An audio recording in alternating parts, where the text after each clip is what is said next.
Hi, I'm Keith Troy. I am the second of five sons of Bernice and Leon Troy, and the oldest in this group. Um, Grateful to be here, excited about what we're going to be able to share. One of the things passed down from our folks was the importance of family. I think sometimes one of the things we forget, my father was raised by a single mother. His father died when he was 6, and my mother's mother died when she was 14. So their passion came about family from what they did not have, and probably instilled in us the importance of family and sticking together and caring about one another and sharing those kinds of things. So I'm excited for us to be able to share what a lot of people don't know about us, and even more so things that people think they may know.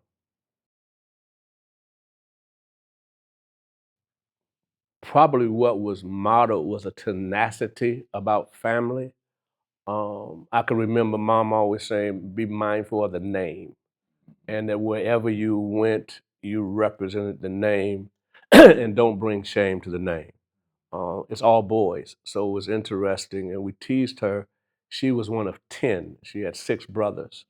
And she said her prayer was that God wouldn't give her any sons. So he gave her five sons. So she was a master really at dealing with males and molded us in that way. That kind of was the model and the example of what it ought to be like and how we ought to take care of family and family being first. But dad always had a sense beyond family about community, always committed to the community. And sometimes I think for us, it presented some tensions about community versus family and always having to share him. And so that was probably a point of concern. And I think I know for me it was an issue that I didn't want my children to have to always share me with community in the fact that I pastor a church and those kind of things. So I purposely created some isolation times where I was not accessible. And that was important that they knew that there were going to be those times, those days, those hours where I was simply going to be their father and my brother's brothers in terms of that. So that was important. It came out of not that it was wrong what dad did, it was just how he communicated. And I think part of that came because of what he didn't have. And he wanted everybody to have that father figure.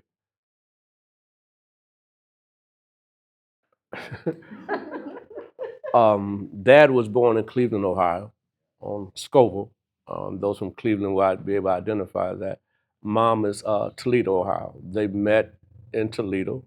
My father lived around the corner from my mother, and her younger brother was my father's best friend. So literally, her father and his mother raised both those families together. So that's a total of 14 children between the two. So we don't do in-laws. It's just always been one unit in terms of those kind of things. So Toledo would be home for us in terms of where the majority of our folks are and on both sides in terms of those things. So that's kind of, we get up 23 and go there. Before you get to Detroit, you stop in Toledo. When making reference to my brother's keeper, I think for me, I always knew that my brothers were going to be there, being the youngest living. And so the brother under me was Jay Scott, who passed about 2 days after his birth. So it was a sense of just security. But Anthony, to your question, that actually became a model as we grew up, as I grew up in that particular space, to then carry that beyond the family was it was the norm to be your brother's keeper, you know. So for young black males and males of color, that's all that I knew, if you will, in my DNA was to look at, well, who's gonna protect me and vice versa, right? So a little bit is that street, you know, who's got my back? And so at the end of the day, that became very normal and very traditional in that space, my brother's keeper. And it was vice versa. If you got me, I got you at the end of the day. So that carried over in terms of understanding the value of knowing that my brothers would be there for me, and they passed a lot of that wisdom and understanding of hey, here's where the orange cones are in life. You have to make your own decisions. but there were some barriers there in terms of knowing, hey, I made some mistakes, don't do the same mistakes that I made, and learn from them. So I think some of that became a great measuring rod, if you will, for me, being my brother's keeper, and then being humble in it. So also what I learned was it wasn't about me. It was like, so I got the hand-me-downs from the hand-me-downs, right? But at the end of the day, it was like, man. It's still, it's so hey, we talk about the things of being in our closets, but at the end of the day, you learn from it, right? And so my brother AT, he's always been the one, hey man, take care of your clothes. And then my older brother, Keith, pastor here, also showed us what that looks like. So you took care of what you had, right? Because, back in the day, having a pastor's salary and mom being, at home or in and out of working different positions, you had a few suits, you had some things, but we always had that love of knowing that, man, my brothers are there for me. So that's my response. I would take that and add that beyond our family core. I think really collectively it's part of our DNA. Even with Mackenzie marrying into the family, he's a single child, but what we recognized early on is that he had a heart for people beyond his individual family. And it made it a much easier fit to come into what we do because for us, we know what we have at home. What we find out in the marketplace is that there are a lot of things people take for granted. And I think we always wanted to be sure, man, we had something special, but that special wasn't up to us to keep inside of the house of Troy, so to speak. So how do we take that DNA that was passed down from mom and dad and to make sure that others got the benefit of that family niche as well? It's so to the point where those outside of our family who know that we get together every Sunday want to come over for dinner every Sunday, that sort of thing. So the painting back there is just a reminder that we have a responsibility beyond ourselves.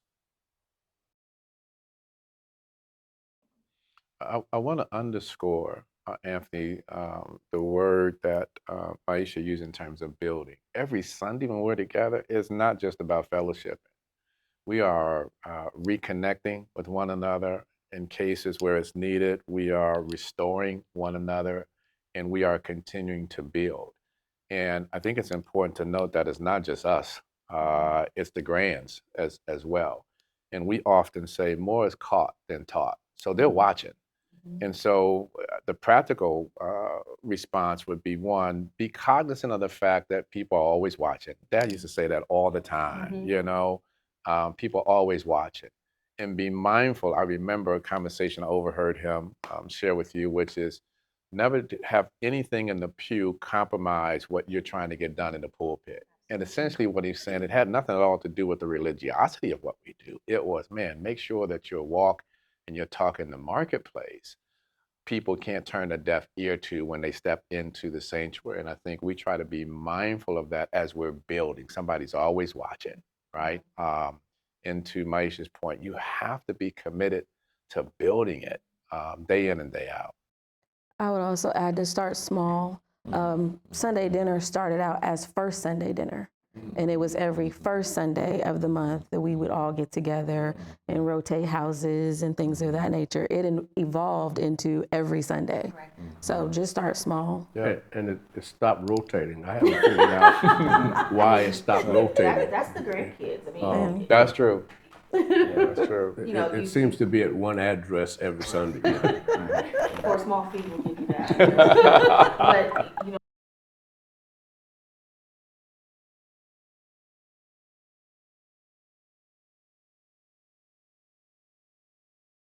Yeah, that's a through the problem. grandchildren about why Cookie and Baba are not in town to have dinner is they have no problem voicing their opinion and calling said grandparents and saying, but you were gone before, why are you gone now? So it has really come to be something that we all anticipate and enjoy. And, in times like now, it's our safe space to be able to maybe have some of the conversations that we can't have out in the marketplace.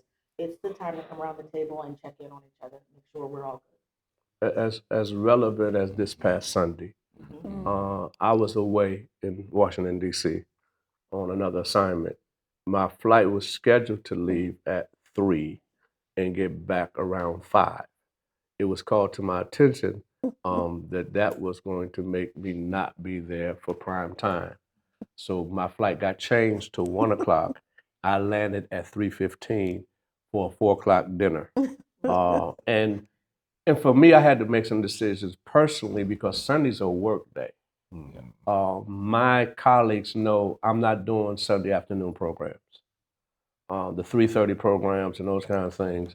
I'll send a check, but I'm going to be with my family. In my profession, sometimes you have to raise the question, is church pro-family or anti-family? Because a lot gets pulled on you from a clergy point of view, and oftentimes your family, and specifically your children, Yeah. are left wayside. So Lady and I made a conscious decision that Sunday afternoon, unless I really love you and you're really close to me, New Salem's not coming under my leadership. In terms of, because it's more important for me to be with my family, because they got to share me 6 other days, and that's understood. So I just think families have to make that decision what day it's going to be, and it's got to be non-negotiable, because the things our kids and grandkids will hold on to are those moments. Yeah. And that's important for us. If I might, Anthony, because we all kind of grew up in this, right? I'm really interested in Mackenzie's perspective on it. I mean, you married into it, but again, he doesn't have brothers and sisters, right? And so he kind of fell into this controlled chaos. But in fact, he's our resident chef. So if he's not there, it's really kind of a problem as well. But I'm interested in your thoughts on it. I resonate with what he said about my brother's keeper. You grew up with the security of having brothers. You grew up with the security of knowing someone had your back. As a single child on the west side of Dayton, growing right up the street from a park, the neighborhood city park where any and everybody in the city congregates, I didn't. And my oldest and still some of my best friends today are those that jumped into a fight with me because I was in their class. Stood up and had my back. To the further point of being intentional about family and protecting family legacy, I've shared this with my father-in-law and my wife. I was the youngest of both sides of my family, and being the youngest, you watch people leave or pass or change for any number of different reasons. So you grew up with a perspective that this is not permanent. This is not something to be taken for granted. It is worth being intentional. So I've always loved that Pop has accepted me as his own son. He calls me son. I don't think he knows or sees how much my chest sticks out when he says it. But even in regard to my family, it's something I get really passionate about. You should never take family for granted. I want to go back to the point of not having the in-laws. What's funny is there have been times that my sister and I have left the husbands there. We gotta go to work tomorrow. Y'all can sit out here, for as long as you want to. Watch football all night. But we're leaving. So it is a joke that my husband and I have been together for 23 years. My siblings were young. I have left him with my siblings. I grew up here and I'm coming back next week. So you can stay here as long as you like to, but I'm out, So it's a joke among my sister and I of, we're ready to go. We love y'all, and have left them right there and went on about, life in the evening or, joking that I lived here already, so I'm going home. So we both are married and have husbands and have built our own families, but they have also taken that to be part of their home base. Absolutely. As well. Absolutely. They don't have to have their wives that come to the house. Sometimes I prefer that they just come. Wow, that's what we're doing. Okay. We noted. I guess it begins with me. Grew up in Warren, Ohio, and really wanted to be a high school principal and a coach. Dad was bigger than life as a pastor. He pastored the largest African American church in Warren, but he also was on the school board. So there was nowhere I moved in my world where his shadow wasn't cast. But I knew I loved teaching and being an educator. And so went off to Morehouse to major in education. I wanted to go, I went 800 miles away from home so I could get away from who my father was. I needed to create space for who I was, separate from being Leon L. Troy's son. In terms of that, the funny story about that, when I got there, didn't have my roommate set, so I walk in the room, and the gentleman who was going to be my roommate was already in the room with his parents. My parents came about an hour later, and the two fathers spoke to each other. I went 800 miles away from home to get away from my father, and my roommate's father and my father were both from Toledo, Ohio. And I'm like, dude, nothing personal, but we can't be roommates. We're still friends to this day and those kind of things. So I think for me, education was born in that situation of wanting to share, be a blessing to others, just loving to teach in terms of that. And it was some key educators in my growing up, like you said, who hit me at some pivotal points to keep me from making some wrong decisions in terms of those kind of things. So for me, it was a passion for love and a passion for young people and children. At Morehouse, I ran what they call the Frederick Douglass Tutorial Program. And it was the program that the Morehouse and Spelman students did for the kids out of John Hope Homes public housing. John Hope Homes is the oldest public housing in the country. It's across the street from Morehouse. Every Saturday after Friday night activities, we got ourselves together enough to deal with the kids. And probably for me to this day, still one of the most rewarding experiences. Even though I was in college, it didn't allow me to separate from kids who may never get across the street.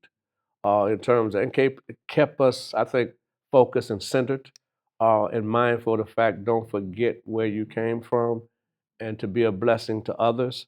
My colleagues and I still talk about that to this day. They tease me about waking them up on Saturday morning regardless. Dude, we still got these kids we got to deal with. So for me, it was just inbred. I tease Tiffany that she's living really out what I thought I wanted to do. God intervened in that's a whole nother conversation.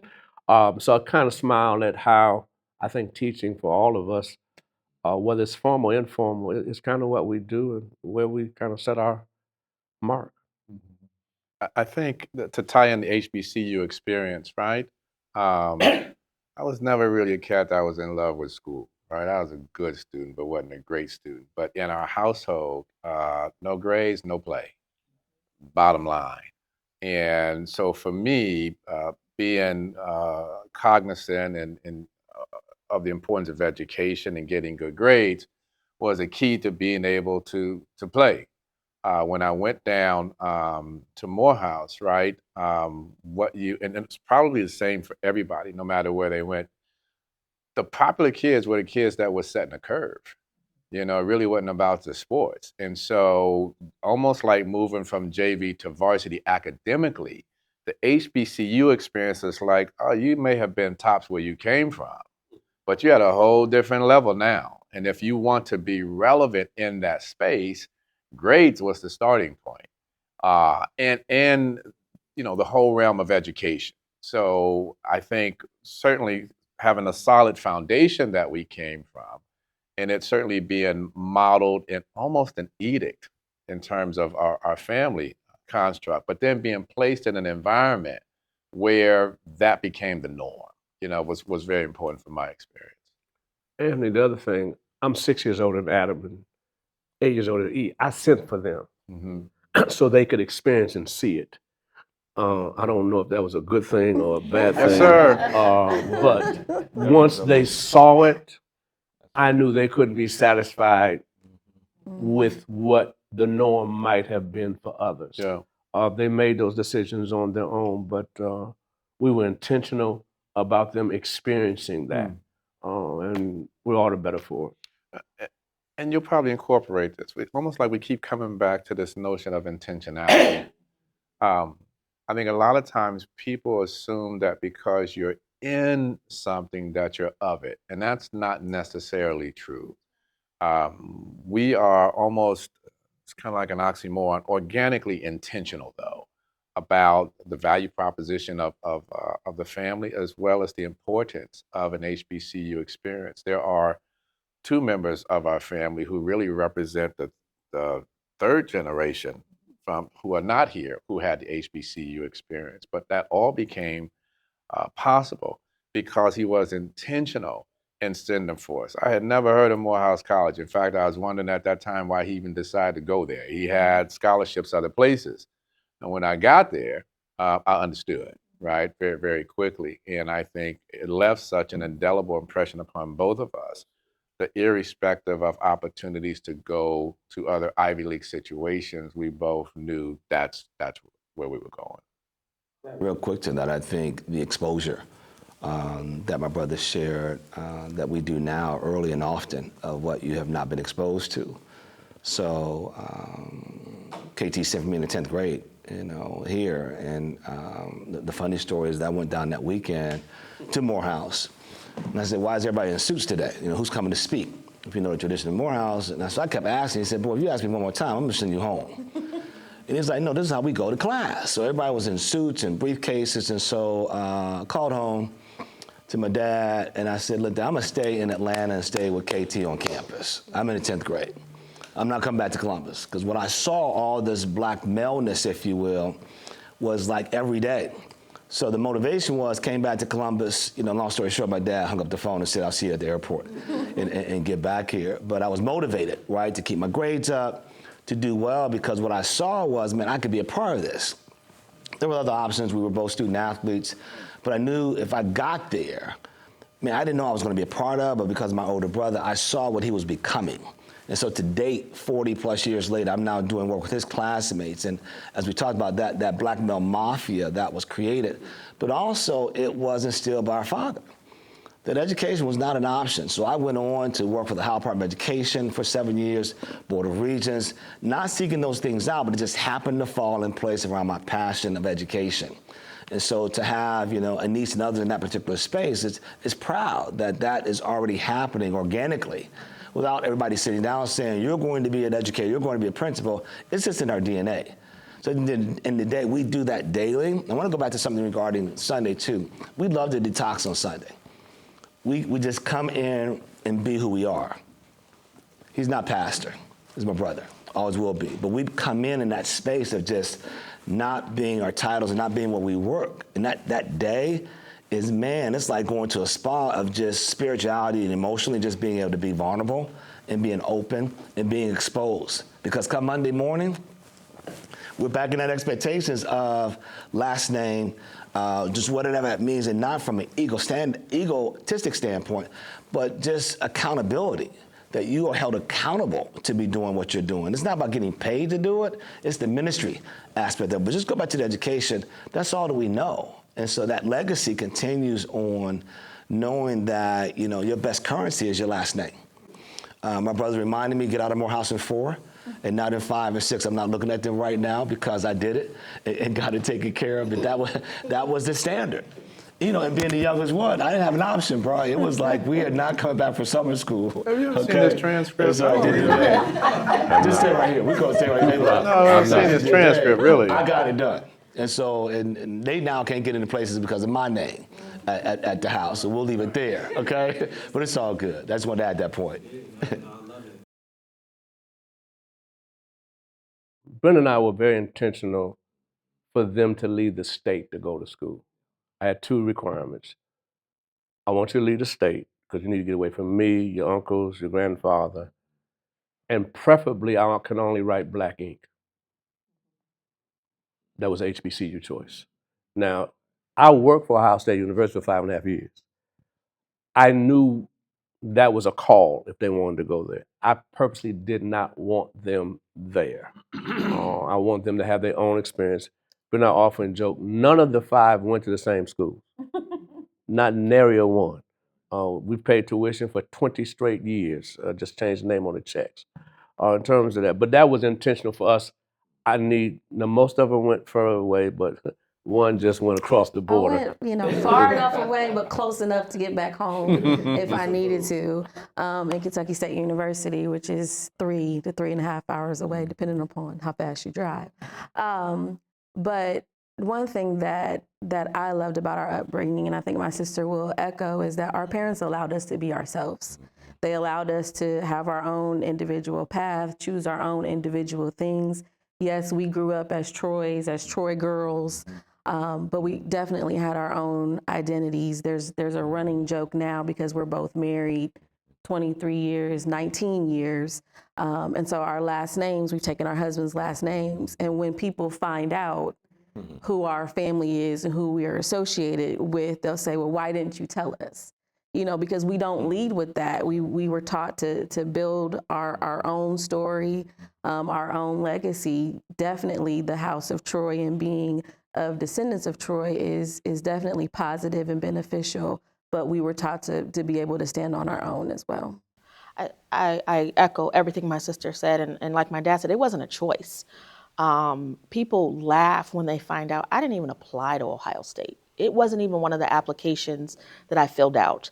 And back in the day, we went on college tours and kind of looked at where we thought we would fit. And so I went to visit Bennett and was accepted on the spot. I came home and said, I filled this out, they've accepted me, here's where I'm going. And it wasn't an issue. It was more get out of here, go live your life. And find out who you are. It was never pushed on us that we needed to stay close to home. We didn't even talk about the cost. It was, here's where you're going. We'll make that happen. You go and take care. Your job right now is to be a student. Go get your grades. We will figure out the rest. And that was his message to all of us. It is now the message that we have with our own daughter, who is also at an HBCU. She's at Hampton. Go get your grades, go take care of business, and we'll figure it out. And that's how you show it's just on through the line. And we keep perpetuating that legacy because it's important, but also it gives our kids a chance to find themselves, to be, like he said, it's cool to be smart at a HBCU. If you're the one acting out, everybody's looking at you like, what is wrong with you? It was cool to be smart. And that's what we want. At the core of your question was really around personality management and the difference, right? And again, I think this is a thing sometime we always talk about because we grew up in a certain environment and sometimes we take some things for granted, right? Being PKs, right? What you learn organically is personality management. You have to deal with different personalities every Sunday throughout the week, blue collar, white collar, no collar, young and old, because to not get that, right, is a reflection on the name. So that's almost understood that that just becomes a thing that you learn how to do. We get a chance to practice it every Sunday with one another. There's nobody we're going to meet outside of this core that has a different personality than we see every Sunday. Yeah. So not only were we able to rest on that from an educational perspective, but we grew up in the environment of knowing how to manage personalities from day one. And so even in my field, when I go into what may be perceived as an adversarial community meeting related to real estate, it's butter compared to adversarial church meetings, right? So you sit back and you laugh and you get the mic and you say, let me suggest to you how we're going to handle this. And it typically works out. But I think because of our upbringing and the proximity in that environment and being able to deal with people day in and day out, and we get a chance to sort of observe and practice with one another every week, the individualistic aspect of how we manage and work with one another is just natural. Anthony, I need to share this with you because every Sunday after the worship experience, not only is it dinner, but it is the Troy family Sanhedrin. So it's a critique Oh, yeah. of everything Yeah. that didn't go right at church, what we should have did, what we didn't do. and you know, Constructive feedback. it- Really it- constructive. It ain't constructive. It's constructive.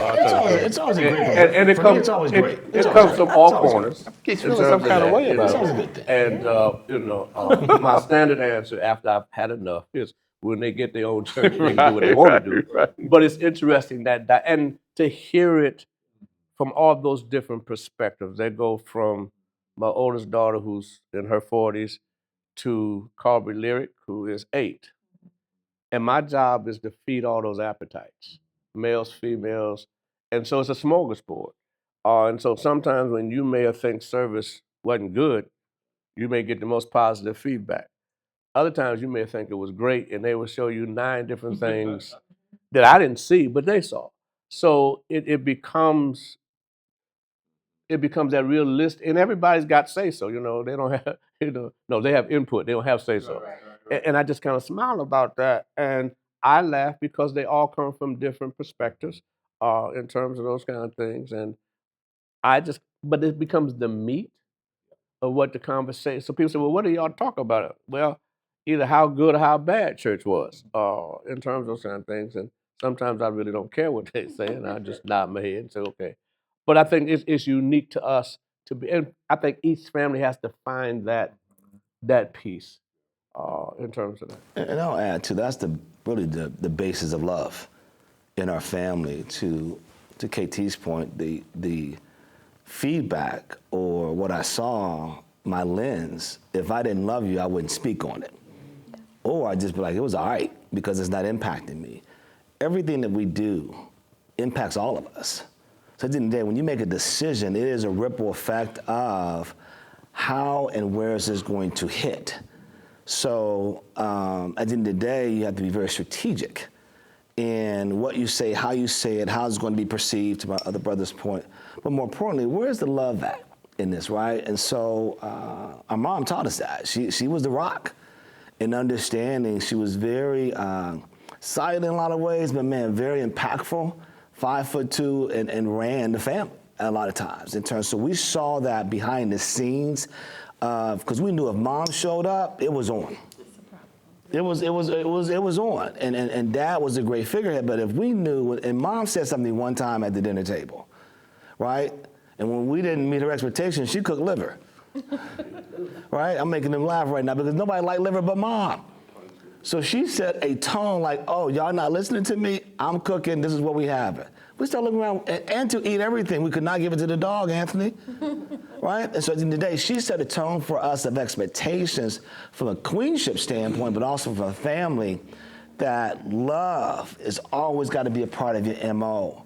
And my dad would always say, love would always going to conquer hate. At the end of the day, so he always say, I will always outlove you. At the end of the day, so regardless of what the situation was, where does love fit at? So I think to my brother's point, that love, feedback was, hey, this is what we didn't see or what we heard, but it's always in draft mode. Because I always talked to him about, man, the ministry aspect of being in my own ministry space, we are in that terms of servanthood, it's never enough, right? You think you give and you give and you give, but you have to get up each day, because if you're not empty that previous day, you didn't do enough. So we hold each other accountable in that space, in education, in entrepreneurship, in real estate, in insurance, that did I give enough? And so my dad is always in my ear was, that's it? That's your best today? That's okay. So were you tired? And so you don't always show your best, but it's always in the space of, I gotta do better than what I did the previous day. Clearly not his best when he was cutting that grass wrong, was it? Don't worry about the simply. Just so we have that chores of getting the grass cut and everything else. But at the end of the day, I just want to add that point about the love space. And it's not easy because there are people who will challenge you, in that space. And to my niece's point, once they get to know you, just because I'm nice, don't try to take advantage of it. And there's a difference of that at the end of the day. Yeah, that would be a difference because, we will cut you in the name of Jesus, and I know we're recording. So I want that to be on record, that at the end of the day, we from Warren and we hood. He's crazy, don't worry and get about it done out of love, right? But seriously, on the real tip, it's all about making sure that everybody in this circle, and even externally, that's not here, they can pick up their phone, and we're going to be there. We're going to roll up and make sure that you're good. And I think it's important for Mackenzie too, because he married into this. And I try to be intentional with both my son-in-laws to treat them as sons. In terms of, I don't use the in-law term at all. And they have access to me what I going through their wives. In terms of sometimes they just pops, we need to make a run or whatever. And a lot of times when I'm traveling, I'll take one of them, if not both of them, just so that we can have that what I call above 5 foot male conversation, because I know who they're married to. I married their mother, so you They're know welcome. they need all the encouragement and support. They need all the encouragement and support that as a father that I can give them, in terms of those kind of things. But kids, you may want to weigh in because I mean, you I'll know. ask this too. Did you make it a requirement for him to get HBCU degree? No, not at all. No. Not at all. He said he graduated in 21. We had some conversations, you know. I encouraged him, you know, but he came to that on his own, and I was Right. very excited and proud of him for doing, especially through COVID and all that, you know, that whole kind of piece, because it's just never too late.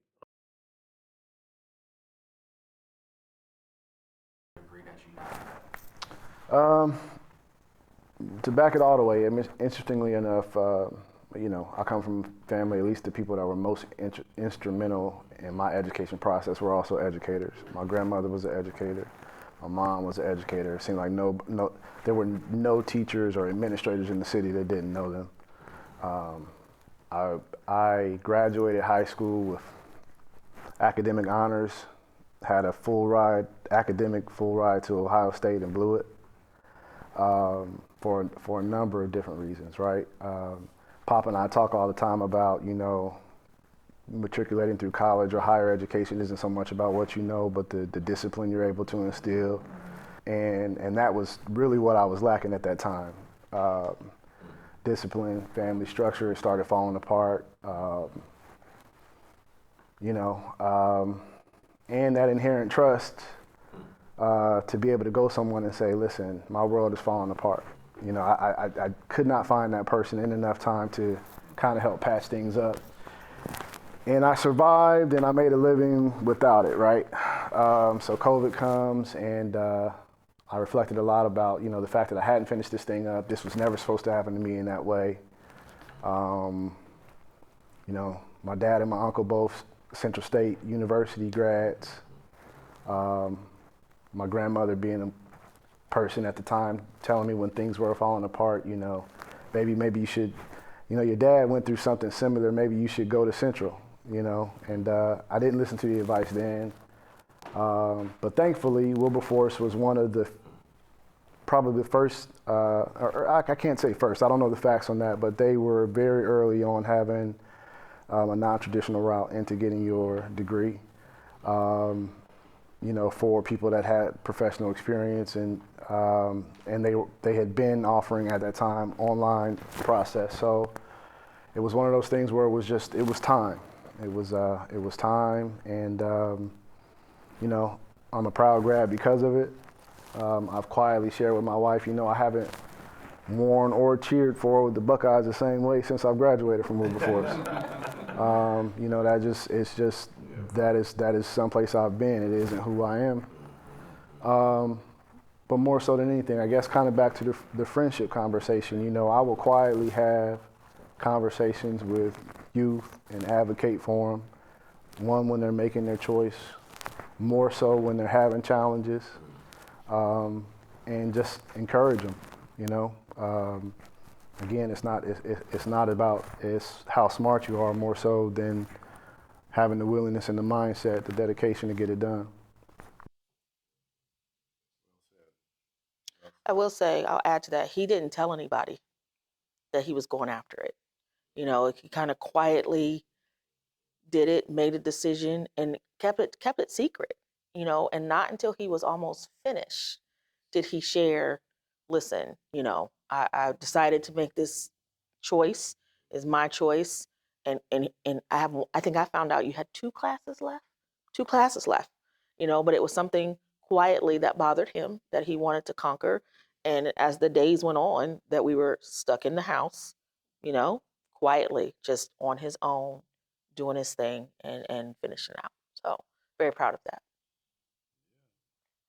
Feeling some kind of way about that. Just find out right now. Listen. You got moved down in the wheel.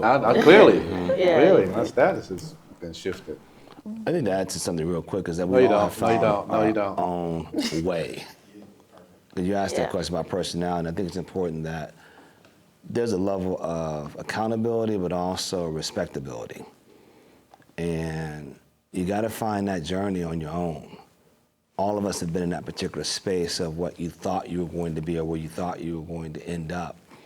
But from a spiritual standpoint, when that calling is on you, those are tough decisions that you have to make in your own space. I realized the older I've become is that in the day, it's really about making sure that you're good for you first, right? Even before you go into family, because family knows. Family can look at you, they know by your walk, by your tone, you ain't good, right? I can look into your eyes. So spending more time, you talk about the advice for others, spending more time at your personal temple is good, is crucial. Because the expectation again is I can fake it of what it could look like, but when you go left or right, at the end of the day, you're not really being honest to yourself. So I think to Mackenzie's point and honor, honesty is a lonely, lonely decision, a lonely walk when you get in that space of saying, I gotta do this for me. And regardless of who cares, I care. And so to come from a strong family with expectations, that's a rough road. That you gotta get right with yourself first before you get in the mix. Because once you get in the mix, the assumption is you're good, because we get ready to go into battle. And that battle is to serve others. So I just wanted to add that point. And then I would assume that faith is rooted as the foundation to support with that. Yeah, I think from my perspective, it's, however you want to define the word faith, but it is that calling on, you want to hear one voice, and that's God's. At the end of the day, you hear the voices and influences, but when you really quiet out all the decisions, all the influences, you have to make that decision on your own. Is that you know you. You know what you're good at, what you're not good at, and also where you need to work on getting to a certain level. Family is going to check you in that particular space. You may be out of that space, but if you're going to go that route, we're going to support you. But yes, the faith is crucial. And you're not always going to be liked by those decisions when you're doing your faith walk, be it hard decisions that you have to make, or man, this is an unpopular decision, but I got to do this for me. And then for the family to see, I don't know if I could have did that. I don't know if I would have survived that one, right? Because you thought traditionally I stepped out of something and then came back into the fold. You're only as good as, those things you've been able to conquer that didn't kill you. And then the family benefits from that at the end of the day. So being open and being honest is real important. And it's all about timing. We decide to do that for sure. Yeah, but to answer your question, faith is definitely at the basis of it for me. You said that, you know you, but to tie faith into it, God knows you. So That's it. you have to, I think, going back to my sister and I, our dad allowed us to make the right decisions for ourselves. I started out wanting to be a physician and go to med school and quickly realized, I don't like this. This isn't for me, and it's still a bone of contention with him, but I still work in healthcare and I'm in an administrative That's role. right. So I get to support those who went to med school, and I love what I do. I work alongside physicians every day, but every doctor or nurse or pharmacist has administrators around them that help the world go round so they can do what they do. I love mentoring other people that look like me in that space because there's a political game that's being played as an administrator. And sometimes we have no idea that game is going on. So it's my charge to say, hey, I don't want to be the only one at the table. I want you to be at the table too, but here's how you navigate that. So it goes back to God knows me, but I know me, and I know what's the right path for me, and I'm being allowed to follow that path within our family. We all have our own path. My sister just made a similar choice. It's her path. What I love about us is society says you should do one thing, but we have no problem doing the opposite. And all of us are that way. Mm-hmm. It's important to me that no matter what decision they make, they know if they get to me and their mother, they're safe. And I think families have to provide a safe place for your children or your siblings to figure it out. This is a different world we live in, man, and this thing changes hourly. And I think the one thing that they've always known, if they could get home, they were going to be all right. No matter, I always laugh about them going away, but nobody was more than 2 hours away from me by air. And I kept a credit card clear. So if they called within 2 hours, I don't care where they were, and two of them had it happen, I walked through the door in terms of, so I think our children need to know and family need to know there's safety out there, there's security. And I think when you've got that, that gives you the strength to withstand a lot of stuff that other folk may not be able to stand. My brothers know, I don't care what time it is, if they need me, I'm there, and vice versa. So I think from a family point of view, no matter who your family is or what you're trying to build, you've got to build that safe zone. I don't care how bad you messed up, you're safe. If you get here, I got you. Now, I don't mean that I ain't gonna deal with it afterwards, but at least for 48 hours, you're good, in terms of those kind of things. And I think that's sometimes what also our young people are dealing with is that lack of security is unsettling. And the same thing with the grandkids. Lady, I don't have any problem spoiling the grandkids because they're going back to their houses. And God gives you grandkids to be able to get back at your kids. Yeah, I believe that. Can't wait. I would offer along that line, particularly in the sort of political climate, right? I don't think as a family for us, we do anything different than what we've always done. Um, what we were taught is really how do you maximize human potential? That's the goal, day in and day out, right? We know that there are going to be barriers and to be naysayers, um, but we have a threefold sort of lens that we take. All of us are in the habit of looking upward when you don't have the answer. So you should absolutely start there, right? And what we try to encourage people around us, this also ties into why the faith is so important, because if you don't have that, I don't know what you're looking at, right? What do you pull upon? There has to be something that's greater than yourself, because depend upon yourself is obviously, hasn't benefited us, certainly as a people for sure.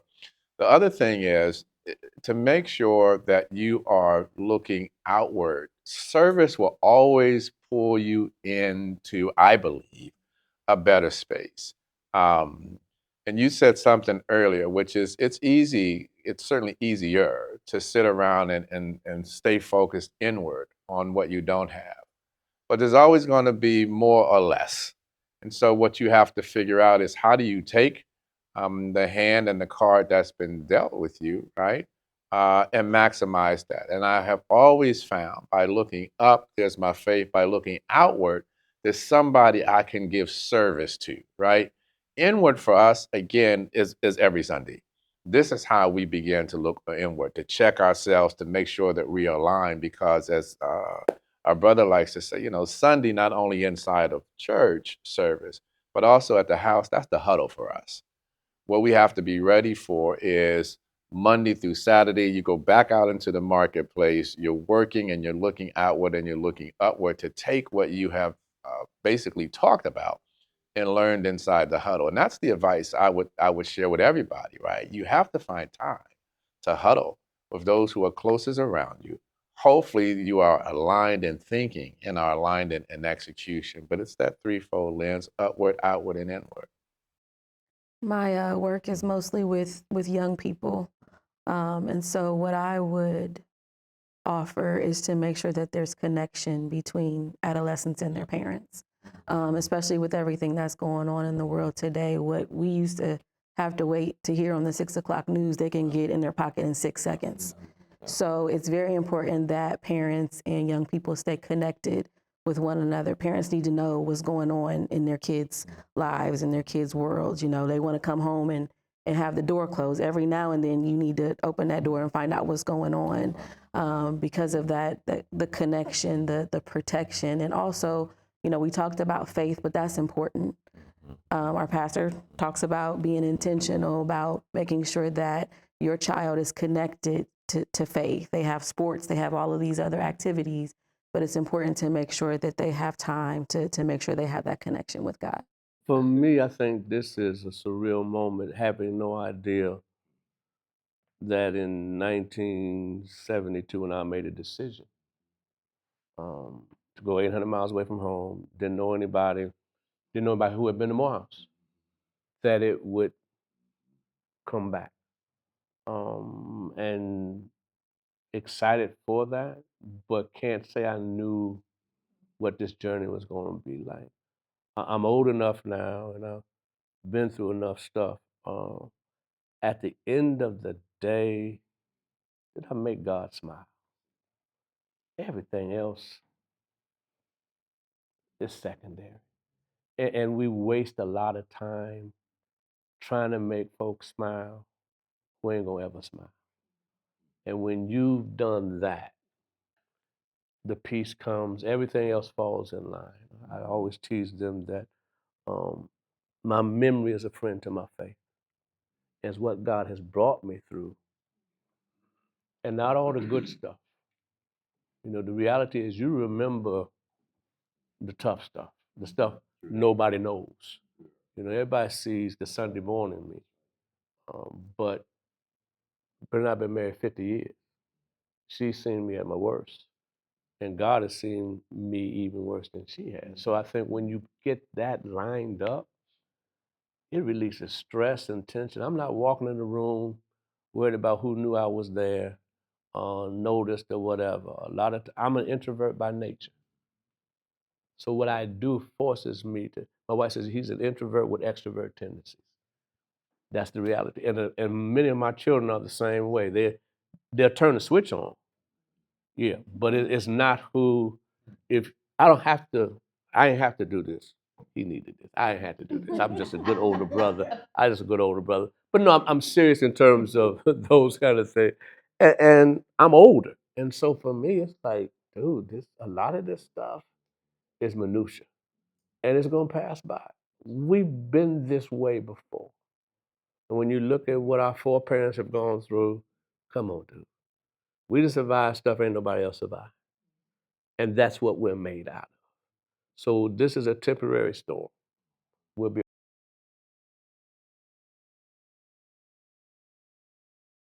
Last thoughts. I want to try to gather sort of the academia piece with our family foundation. And as you were talking, I was reminded Dr. Benjamin Elijah Mays, who we often credited as being the father of Morehouse, had this mantra for Morehouse, which is over the heads of her students. Morehouse holds a crown that it challenges you every day to grow tall enough to wear, right? And I think for me, you look back on the day and your hope is the next day you get up, can I just be better than what I was the day before, and really continue to reach and become worthy of wearing that crown. For us, it's not only true in academia, but it's also true inside the family as well. My brother talked earlier about the importance of the name. I remember Dad did a whole sermon as a spoof on the lawnmower Troy built, right? And it was about the quality goes in before the name goes on, right? I think that was their motto. And so, just in terms of final thoughts, every day I'm reminded of that it's not just about me, but it's also did I grow tall enough to wear the crown that we were challenged with from an HBCU perspective, but also that crown that we have being a family entity.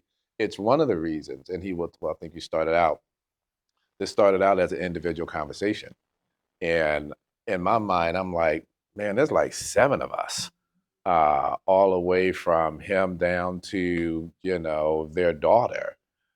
I don't know how that's not normal, and I think it's something, even objectively speaking, that needed to be celebrated, and not just because it was us, but hopefully as a model for other families who are looking at the importance of education, and also in this day and time when it seems that HBCUs are just weathering a storm, the importance of what they can put inside of you, so that you can contribute to society as a whole. I think for me, it is relational. Not only do I come from good stock and was raised in good stock and got um, how positive an HBCU would be in my life, but then once attending, some of my closest relationships are the young ladies that I spent day in and day out studying, shooting the breeze. I stand on the shoulders of women who were involved in the sit-in at the Woolworth counter. They helped plan that. That's at Bennett College. That's where I spent time. I walked the same halls as those young ladies. You know, the four gentlemen at the table get most of the public credit, but they planned it with women from Bennett. There are pictures of Dr. King in the basement of Bennett. So I have walked the halls of people who were about service, were about their community. And not only is it our family mantra, but it's where I spent some good years. And on the hard days, you remember where you came from. And then, you know, the faith piece of it is our folks have been through, they got through, and this moment is a moment in time. And I don't know how anyone's getting through the day to day without having their faith and leaning into whatever it is that you believe, but something higher than yourself. And for me, it's God, to say, God, you see what's going on and you say vengeance is yours. So I'm relying on you to get us through whatever this time period we find ourselves in now.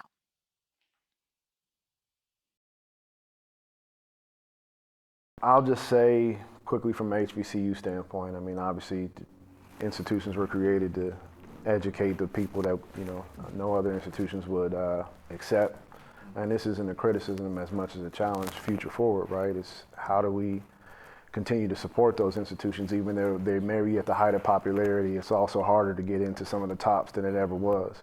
Harder to get in, harder to afford.